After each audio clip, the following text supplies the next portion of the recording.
داستان ایمان فروشوں کی قسط نمبر 305۔ یہ صلاح الدین ایوبی کی چھٹی حص تھی جو اسے بتا رہی تھی کہ خطرہ بھی موجود ہے۔ اس نے اپنے جاسوسوں کو میدان جنگ کے ارد گرد دور دور تک پھیلا دیا تھا تاکہ کسی بھی جگہ کوئی فوج ہو اس کی اطلاع فوراً پہنچائیں۔ وہاں ہر فوجی کے ذہن میں یہی خیال تھا کہ سیف الدین کی فوج مکمل طور پر ختم ہو چکی ہے، اور یہ سوال ہی پیدا نہیں ہوتا تھا کہ اس فوج کا کوئی سپاہی یا افسر زندہ موجود ہوگا۔ ان میں سے جو زندہ موجود تھے وہ سلطان ایوبی کی فوج کی حراست میں جنگی قیدی تھے۔ پہلے بتایا جا چکا ہے کہ وہ خطہ ایسا تھا کہ جس کے خد و خال کئی دستوں کو ایک ایک نشیب میں چٹانوں کے جھرمٹ میں یا جنگل میں چھپا سکتے تھے۔ سلطان ایوبی کے جاسوسی نظام کو یہ دشواری پیش آ رہی تھی، حالانکہ یہ وہ نظام تھا جو دشمن کے پیٹ میں جا کر راز نکال لایا کرتا تھا۔ مظفر الدین نے میدان جنگ سے 2-2.5 میل دور ایسی جگہ اپنے دستے چھپا رکھے تھے جو اس خطے کا نشیبی علاقہ تھا۔ وہاں جنگل بھی تھا اور ارد گرد چٹانیں بھی۔ وہ اپنے خیمے میں بیٹھا سلطان ایوبی پر حملے کا منصوبہ بنا رہا تھا۔ وہ بہت جلدی میں تھا۔ اس کا ایک نائب سالار خیمے میں داخل ہوا۔ اس کے ساتھ ایک اور آدمی تھا۔ کوئی نئی خبر ہے؟ مظفر الدین نے پوچھا۔ صلاح الدین ایوبی کی فوج میں کوئی تبدیلی نہیں آئی، نائب سالار نے کہا۔ تفصیل اس سے سن لو۔ یہ سب کچھ دیکھ آیا ہے۔ یہ آدمی جاسوس تھا۔ اس نے کہا، صلاح الدین ایوبی کی فوج نے ابھی ہماری اس فوج کا سامان نہیں اٹھایا جو بھاگ گئی ہے۔ زخمیوں کو اٹھا کر لے گئے ہیں، لاشیں بھی اٹھا لی گئی ہیں۔ ہماری لاشوں کو بھی وہ اپنی لاشوں کے ساتھ الگ الگ قبروں میں دفن کر رہے ہیں۔ مجھے ان کی خبر سناؤ جو بھی زندہ ہیں، مظفر الدین نے کہا۔ مرنے والوں کو قبروں میں اترنا ہے، وہ اتر رہے ہیں۔ کیا ایوبی نے اپنی فوج میں کوئی رد و بدل کیا ہے؟ اس کا دایاں بازو وہی ہے یا ادھر ادھر ہو گیا ہے؟ قابل صد احترام سالار، جاسوس نے کہا، میں سپاہی نہیں کماندار ہوں۔ میں جو خبر دے رہا ہوں وہ کچھ سوچ سمجھ کر دے رہا ہوں۔ میرا مقصد یہ نہیں کہ آپ کو خوش کروں اور آپ کی خفگی سے ڈروں۔ میرا مقصد بالکل آپ ہی کی طرح یہی ہے کہ سلطان ایوبی کی فتح کو شکست میں بدلا جائے۔ آپ کچھ جلدی میں معلوم ہوتے ہیں۔ جلدی ضرور کریں، جلد بازی سے بچیں۔ میں جو کہہ رہا ہوں مجھے کہنے دیں، مجھے پابند نہ کریں۔ میں جانتا ہوں کہ آپ کی نظر سلطان ایوبی کے دائیں پہلو پر ہے، کیونکہ یہی ہدف آپ کی آسان زد اور رسائی میں ہے، مگر میں نے اس کی فوج کے دوسرے حصوں کو بھی پیش نظر رکھ کر دیکھا ہے کہ ہم اس کے دائیں پہلو پر حملہ کریں گے تو سلطان ایوبی فوج کے دوسرے حصوں کو کس طرح استعمال کرے گا؟ وہ ہمیں گھیرے میں لینے کی کوشش کرے گا، مظفر الدین نے کہا۔ گھیراؤ وسیع رکھے گا، ہمیں گھمائے پھرائے گا اور گھیرا تنگ کرتا جائے گا۔ میں اس کی چالوں کے متعلق پیش گوئی کر سکتا ہوں۔ صلاح الدین ایوبی نے محفوظہ کے ان دستوں کو جن سے اس نے ہمارے قلب پر حملہ کیا اور کامیابی حاصل کی ہے پھر سے سمیٹ لیا اور اگلے دستوں سے ایک کوس پیچھے تیار رکھا ہوا ہے۔ آپ ٹھیک سمجھے ہیں کہ سلطان ایوبی ہمارے حملہ آور دستوں کو گھیرے میں لینے کی کوشش کرے گا۔ میں قبروں کا جو ذکر کر رہا تھا وہ بے معنی نہیں تھا۔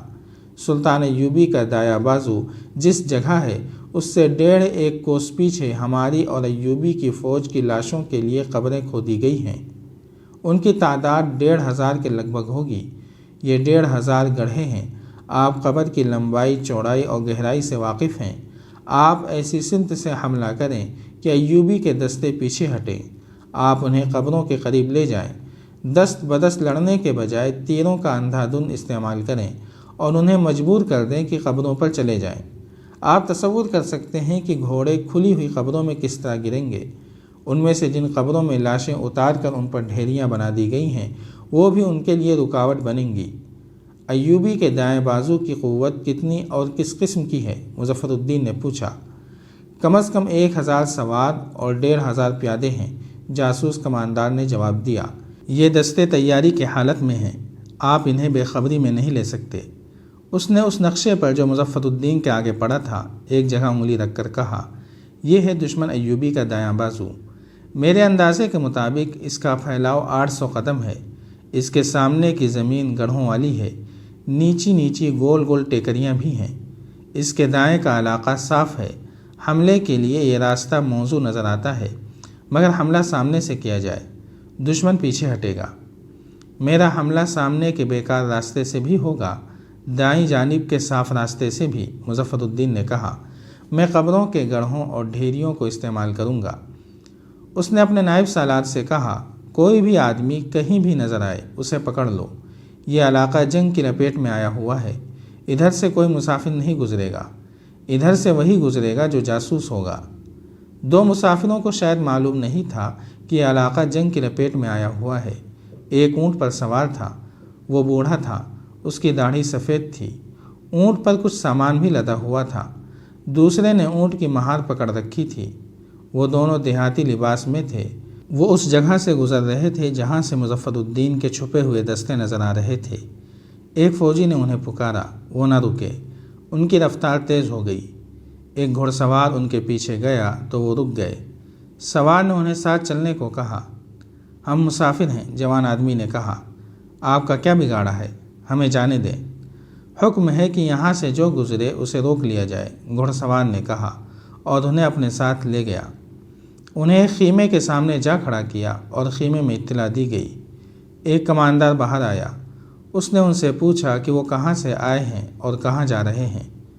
انہوں نے جو جواب دیا اس سے کماندار مطمئن ہو گیا، لیکن اس نے انہیں بتایا کہ انہیں آگے نہیں جانے دیا جائے گا، انہیں عزت سے رکھا جائے گا، قید میں نہیں۔ ان کے اس سوال کا جواب نہ دیا جا سکا کہ انہیں کب تک یہاں رکھا جائے گا۔ یہ پہلے مسافر تھے جنہیں مظفر الدین کے حکم کے مطابق روکا گیا تھا۔ انہیں دو سپاہیوں کے حوالے کر کے کہا گیا کہ وہ ان کے خیمے میں رہیں گے۔ ان کی کسی نے نہ سنی۔ انہیں جس خیمے میں رکھا گیا وہاں یہی دو سپاہی رہتے تھے۔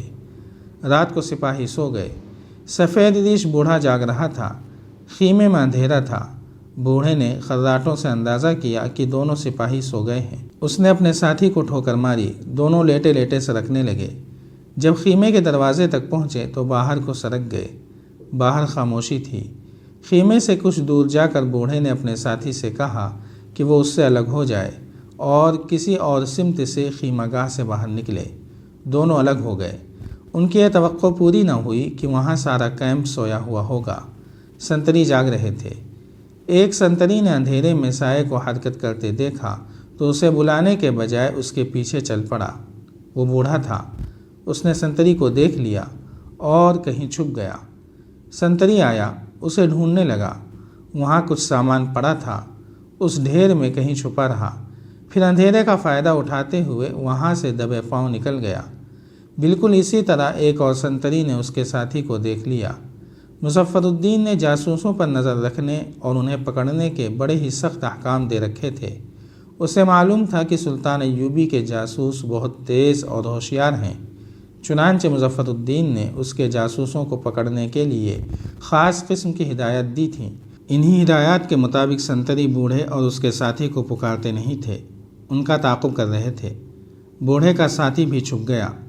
ادھر بوڑھا بھی ایک سنتری کے ساتھ آنکھ مچولی کھیل رہا تھا۔ تھوڑی دیر بوڑھا ایک اور جگہ چھپا رہا۔ سنتری اس کے پیچھے آ رہا تھا۔ سنتری غلط فہمی میں آگے نکل گیا۔ بوڑھے نے خنجر نکال لیا۔ اس نے ارادہ کر لیا تھا کہ وہ اس سنتری سے نجات حاصل کرنے کے لیے اسے خنجر سے ہلاک کر دے گا۔ بوڑھا اٹھا، ابھی دیکھ ہی رہا تھا کہ کدھر کو نکلے کہ اچانک ایک آدمی اس کے قریب آ رکا۔ بوڑھے نے ذرہ بھر توقف نہ کیا، خنجر اس آدمی کے دل میں اتار دیا۔ فوراً بعد دوسرا وار کیا۔ اس آدمی کے منہ سے آواز نکلی اور خاموش ہو گئی۔ وہ آدمی گر پڑا۔ بوڑھا وہاں سے بھاگنے کی راہ دیکھ رہا تھا کہ کسی نے پیچھے سے اسے دبوچ لیا۔ بوڑھے نے جسم کو اتنی زور سے جھٹکا دیا کہ اسے دبوچنے والا اس سے الگ ہو کر گرا۔ وہ تیز بھاگا مگر کسی چیز سے ٹھوکر کھا کر گر پڑا۔ اس نے جسے گرایا تھا وہ اٹھ کھڑا ہوا تھا۔ وہ تیز دوڑا اور بوڑھے کو پیچھے سے پکڑ لیا۔ ساتھ ہی اس نے شور مچا دیا۔ مشالیں جل اٹھیں۔ 3-4 سنتری دوڑے آئے۔ انہوں نے مشالوں کی روشنی میں دیکھا کہ یہ تو کوئی سفید ریش بزرگ ہے، مگر ان سب سے آزاد ہونے کے لیے ایسی پھرتی اور ایسی طاقت کا مظاہرہ کر رہا تھا جو اس عمر میں کم ہی کسی انسان میں ہوتی ہے۔ وہ اکیلا تھا، سنتری زیادہ تھے، وہ ان سے آزاد نہ ہو سکا، مگر اس کوشش میں اس کی سفید داڑھی اتر کر گر پڑی۔ جاری ہے۔ اگر آپ کو یہ قسط وار سلسلہ پسند آ رہا ہے تو لائک، شیئر اور کمنٹ کے ذریعے ہماری حوصلہ افزائی کریں۔ جزاک اللہ خیرا۔